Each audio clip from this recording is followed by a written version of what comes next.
ito daw pong si PBBM at itong si Mayor Leni Robredo, magkikita daw po mga kababayan sa Naga City. So ito po ata ay tungkol sa pag-iinspeksyon ni PBBM sa mga flood control project diyan po sa Davao City mga kababayan, dahil sa Davao City, diyan po sa Naga City, dahil nga mga kababayan, di ba yan yung isa sa mga lugar na matindi kung bahain. Ano po, so ngayon ito i-play po natin. Balikan natin itong balita sa nakaschedule na pagkikita ni Pangulong Bongbong Marcos at Naga City Mayor Leni Robredo sa Sabado daw yan. Alamin natin ang detalye sa Express Report ni Maricel Halili mula sa Malacanang. Maricel, ano ba ang event at magkikita ang dalawa? Nako, eto na nga, Rus. Isang araw matapos ngayon deklarasyon ni Vice President Sara Duterte ng kanyang planong pagtakbo sa pagkapangulo, nakatakda namang magkita sina Pangulong Bongbong Marcos at si dating Vice President na ngayon ay Naga City Mayor. Alam nyo, sana mga kababayan, kung tumakbo sa pagka-presidente itong si Leni Robredo, sana suportahan siya ni PBBM. Kung sakasakali lang naman. Ano po, para nang sa ganun mga kababayan, maipagpatuloy yung mga nasimulan ni PBBM. Kasi kung si Sara talaga mananalo, malabo nang maipagpatuloy yung mga nasimulan ni PBBM. Lalo na mga kababayan, yung subway na malaking bagay sana ang magagawa para sa mga kababayang Pilipino po natin na commuter. Ano po, dahil malaking bagay mga kababayan yung subway kung sakaling matatapos. Yun yung isa sa iniisip ko na sana maipagpatuloy kung sakaling mag-iba or magbago yung administrasyon. Ano po, anyway, tuloy pa natin. Na si Leni Robredo, gaya nga ng sinabi mo, nakatakdayan sa Sabado. Humingi tayo ng kumpirmasyon kay Palace Press Officer Undersecretary Claire Castro tungkol dyan at sinabi nga niya na oo, totoo, pupunta si PBBM sa Naga on Saturday para nga daw dumalo at i-check itong Oplan kontra baha. Pinasimulan daw ito ni PBBM dyan daw sa Naga. Kailangan daw kasing i-check itong ginagawa ng DPWH na paglilinis ng mga kanal, ng mga estero at yung ilog dyan sa bahaging yan ng probinsya. Ngayon, dito daw makakausap ni PBBM ang dating Vice Presidente, pero kung ano ang mapag-uusapan ng dalawang leader, hindi pa yan sinabi. Di Yuse Castro, mas maiging abangan na lang daw muna natin, Ruth. Parang sakto rin yung timing dun sa kasunod ng anunsyo ng VP Sara, pero may iba bang reaction daw itong si Pangulong Bongbong Marcos doon nga sa pag-announce ni VP? Good luck! Diba yan yung sinabi ni PBBM, good luck. Good luck kay Sara Duterte. Sara ng kanyang pagtakbo sa 2028 elections. So far, wala na bang additional na ibinigay na reaksyon si Yuse Claire tungkol nga doon sa sinabi ni PBBM dito sa pagtakbo ni VP Sara. Although nahingan siya na reaksyon doon sa sinasabi o yung mga pangamba na nako, baka ginagawang panakot ni Vice President Sara Duterte dyan sa ilang mga kongresista na haharap doon sa Ay, shoutout Jam Castillo Mega love shoutout sa impeachment cases na isinampalaban sa kanya, kaya nagdeklara siya agad ng kanyang kandidatura for 2028. Pero ang sinasabi dito ni Yuse Castro, magpapatakot daw ba naman itong mga kongresistang ito dahil lamang doon sa deklarasyon. So, iba yung expectation. Yun talaga mga kababayan ng plano ni Sara Duterte na takutin yung mga kongresista na possible na bumoto sa impeachment ni Sara Duterte. Kaya po siya nagdeklara ng maaga. Although hindi na naman bago. Kasi 2023, 2024 sinasabi niya na talaga, natatakbo talaga siya. Nila, Ruth. Gusto nilang makita na managot kung sino man yung dapat na managot.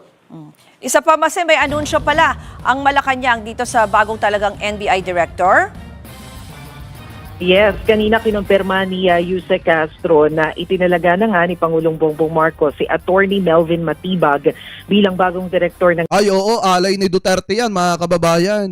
Alay ni Duterte yan si Matibag, pero ako umaasa ako nagagampanan niya na maayos yung trabaho niya. National Bureau of Investigation. Matatandaan natin na matagal na kaalyado nitong si dating Pangulong Rodrigo Duterte, itong si Attorney Matibag, kasi nung latter part ng termino ni FPRRD, itinalaga pa nga ito bilang Cabinet Secretary ng Duterte administration. But prior to that, matatandaan natin na naging mukha rin ng PDP laban, partido ni FPRRD, itong si Attorney Melvin Matibag, dahil matagal din siyang tumayo bilang Secretary General nito. Kaya ang tanong natin, bakit siya yung napisil ni PBBM na maging hepe ng NBI? Pero ang tugod siya ni Yuse Castro, nakitaan daw niya siguro itong si Attorney Matibag ng mga factors para mapagkatiwalaan. Pero yung ibang detalye, wala pang maibigay si Yuse Castro.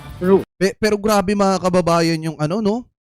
Grabe mag-isip si Presidente. Biruin nyo kaalyado dati ni dating Pangulong Rodrigo Duterte yung inilagay niya bilang bagong direktor ng NBI, mga kababayan. So ibig sabihin, may naisip si PBBM na isang bagay na mas makakatulong sa taong bayan at isang bagay na kung paano papapanagutin yung iba, mga kababayan, na talagang may ginagawang hindi maganda. Lalo na syempre, at siguro may alam din naman itong si Matibag kung ano yung nangyari sa dating administrasyon na kung saan ang galing po siya. Pero ako naniniwala ako, mga kababayan, na may good faith itong si PBBM kung bakit niya kinuha itong si Melvin Matibag na kaalyado ni dating Pangulong Rodrigo Duterte. Pero kung ano man yun, mga kababayan, ang presidente lang ang nakakaalam nun. Yan po ang ulat ni Maricel Halili mula sa Malacanang. Mga kapatid, Ruth Cabal. So yan, mga kababayan, kung mapapansin nyo, di ba, lumutang yung balita na ito daw pong si PBBM makikipagkita kay Leni Robredo para chicken yung mga ginagawang proyekto dito po sa Naga City na kontrabaha, mga kababayan. And then after po niyan, may mga lumulutang din na balita na ito daw pong si Leni Robredo, kung sakaling tumakbo, baka ang kuhanin niyang vice presidente ay walang iba kung hindi itong si Erwin Tulfo. Kasi ipinupush po ng iba nating mga kababayang Pilipino yung Leni Erwin Tulfo, mga kababayan, na tandem. Ngayon, sumagot at nagbigay ng statement, mga kababayan. Ito pong si Erwin Tulfo patungkol po sa isinusulong ng mga kababayang Pilipino po natin na Leni Tulfo, mga kababayan. So ito, i-play po natin. Baka napanaginipan niyo lang yun. No, nakakataba po ng puso, pero I don't have plans. Whatever it is, yun lang makatalo kahit sino pa man dyan. No, I would say thank you. Pero I'm kind of tired. Hindi pa nga tapos 2025 last year. Nakita nyo naman, kaliwat kanan ng batikos, demanda sa COMELEC, left and right. Then papasukin ko na naman ito. Magkakaroon na naman ng issues. Ayaw na po ng family namin ng gulo. Kaya si Sir... So sa madalit salita, nire-refuse niya yung posibleng pagtakbo niya sa pagka-vice presidente kung sakasakali, mga kababayan, na magkaroon ng call. Ano po na siya ay tumakbo o patakbuhin siya ng taong bayan sa pagiging vice presidente. Sa madalit salita, hindi niya talaga kukuhanin. Hindi niya talaga i-accept. At kontento na siya bilang isang senador. Rafi din, gusto niya po re-elect, mag-re-elect. So baka ang ending dito, baka mga kababayan na mangyari dito, either Robredo Marcos uli, gawa ng Leni PBBM, or di kaya naman, mga kababayan, Leni Trillanes. Yun yung possible na mangyari dyan. O kaya naman, Leni Torre. Ano po, yun yung mga posible na mangyari dyan, mga kababayan.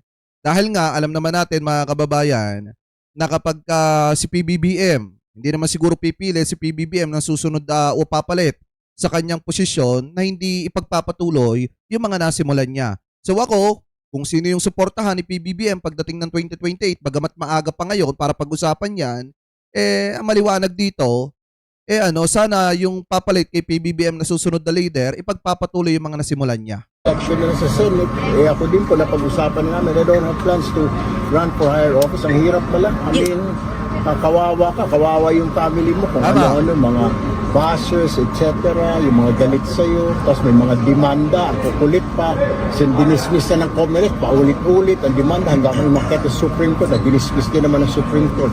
You can say that categorically that you have no plans of running for VP or President, even if may calls, sir. What if magkaroon ng calls for you? Lamor, marami pa dyan. Tignan muna nila, may maraming magagaling dyan. I can suggest Bam Aquino, Senadora Risa Ontiveros, marami mga magagaling dyan na mga pwede maging vice ni VP Leni. Siguro pag wala nang tao sa mundo, ako na lang at saka si Madam Leni at saka papayag. Pero for now, ang dami dyan, ang dami siguro na makikita.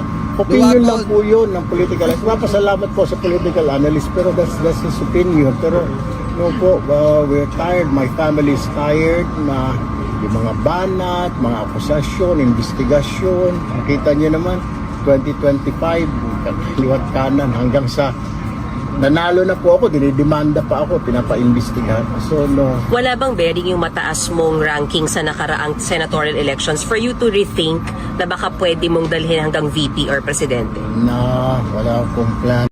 Sige ba, baka tumakbo. Tingin ko mga kababayan, malabo siyang tumakbo. Kasi parang baka mag-governor siya ng Tarlac. Yun yung nakikita ko O kaya baka tumakbo siya sa Tarlac.